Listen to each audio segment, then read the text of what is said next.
Assalamu alaikum урматтуу биздин каналдын көрөрмандары. Сиздер менен биз цитата окуу сабактарыбызды улайбыз. Сиздер менен бүгүн биз Мухаммад Мутавалли Аш-Ша'рави деген шейхтин, аалымдын цитатасын окуйбуз. Ал өзү мына турат. Бул киши, бул аалым, анын цитатасы мындай деген мааниде айтылат. Айтат: "Ла тастахдим фамака илля бишей'айни факат.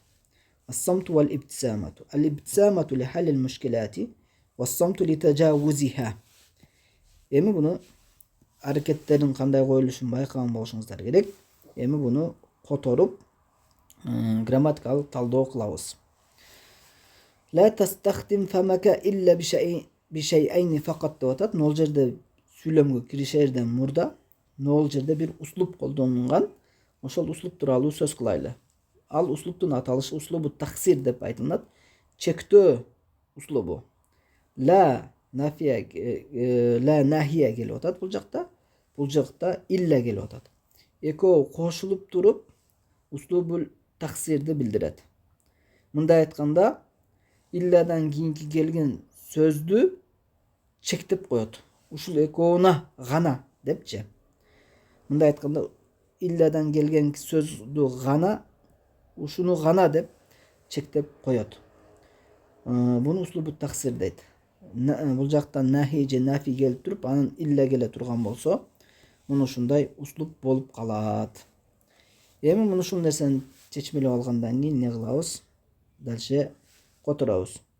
Ла тастахдим фамака илля бишей'айни факат. Эки нерсеге гана оозуңду колдон дейт. Көрүп атасыздар? Эки нерсеге гана оозуңду колдон дейт. Бул жерде ла тастахдим өзү колдонбо деген мааниде эле. Ла тастахдим деген колдонбо. Истахдама деген колдонуу да. Ла тастахдим дегени колдонбо деген эле. Бирок ла менен илля келип калгандыктан биз буну чектедик да, бул колдон деген мааниге өтүп калды. Эки нерсеге гана колдон деген мааниге өтүп калат. Эми буну грамматикалык талкуусун кылабыз. Ла бун харфу нахи деп айтабыз. Фейл мударини танат. Тыюу салат дегени. Бул тыюу салуучу ла. Тастахдим фейл мудари марфу маджзумун бис сукун. İçinde ente damir mustatir faili var. Alemi fam bolsa bu yerde ne? Maf'ulun bih. Mansubun bil fetha. Ka bolsa ne? Bu mudaf ileyh. Fam bolsa mudaf bolat. Emi illa adatil istisna deytilek bunu. Bir harfi car eşşey'eyni. Bu ne? İsmi macrur. Ya menen ne oldu? Car boldu. Antkeni ekilik ne bolat? Ya menen car bolat. Fakat bolsa bul ötkөндө biz sizler menen irobtorun talkuu kılganбыз. Fa'lit tazin dep turup qat bul bir kança irobtor bar. Bunu hal degenler bar, naat degenler bar. Türdü talaş har kanday variantlar bar. Bul qatты biz şunday dep bilişimiz gerek. Qat fakat bul mabni bir isim dep turaverебиз. Irobu har kanday naat desek bolat, hal desek bolat, hazif bolgon mubtada habar desek bolat, şu okşon толтура нерселерди айтышат. Эми айтып атат, оозуңду эки нерсеге гана колдон деп атат. Эми нол жердеги белги тууралуу талкуулайбыз. Билесиздер, бизде аламат тарким деген нерсе бар. Аламат ат-тарким. Бизде пунктуациялар деп коебуз, үтүр точка, кош теки, суроо белги деген нерселерди пунктуациялар деп коебуз. Арабча ошону аламат тарким деп атайт.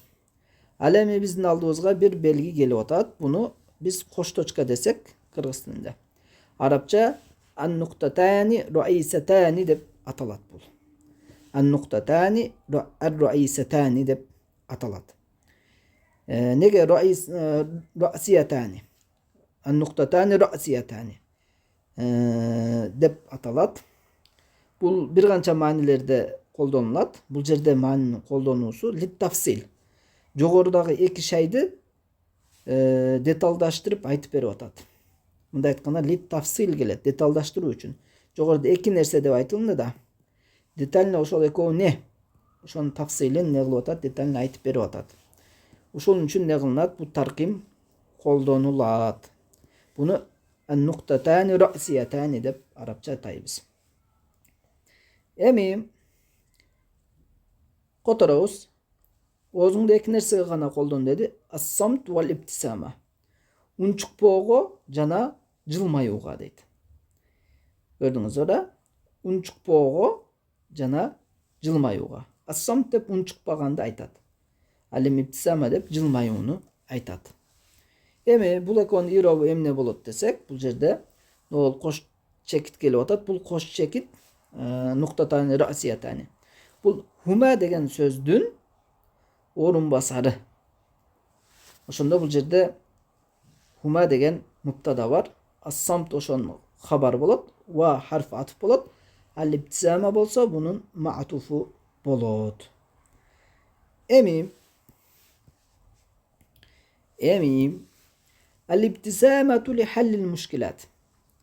Жылмаюуну көйгөйлөрдү чечиш үчүн, ал эми жана унчукпоо ал көйгөйлөрдүн үстүнөн ашып өтүш үчүн не кылат экенбиз? Колдонот экенбиз. Түшүнүктүү а? Эми жалпы бир которуп туруп акыркы иробун айтабыз. Же болбосо бир иробун айтып коюп анан жанагылай да. Ал-иптисама бул муптада, ли харфу жар, ал-халли исм majrur, al-mushkilat mudaf ilayh. Шибху cümle ekö çoğulup iptisamага ne bolot? Şibhu cümle haber bolot. Ve harf atf as-samt mubtada, li harfu jar, tajavuz ism majrur, ha mudaf ilayh, tajavuz mudaf. Ekö şular çoğulup durup şibhu cümle as-samtga ne bolot? Haber bolot.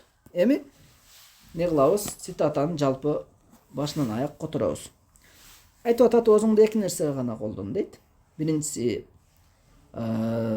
унчукпаганга жана жылмайганга. Эми жылмаюуну эмне үчүн колдонот экенбиз? Көйгөйлөрдү чечиш үчүн. Ал эми унчукпоону эмне үчүн колдонот экенбиз? Ошо көйгөйлөрдүн үстүнөн ашып өтүш үчүн. Мына ушундай цитат айтып атат. Чындап эле ушул эки нерсеге колдонсок, ушул эки нерсени биз оозубузду колдонуп турган болсок, көп көйгөйлөрдү не кылган болобуз? Чечип койгон болобуз. Чындап эле канчалаган көйгөйлөрдү жылмаюу менен эле урушуп талашып отурбай эле, тирешип отурбай эле, жылмаюу менен не кылып койсо болот?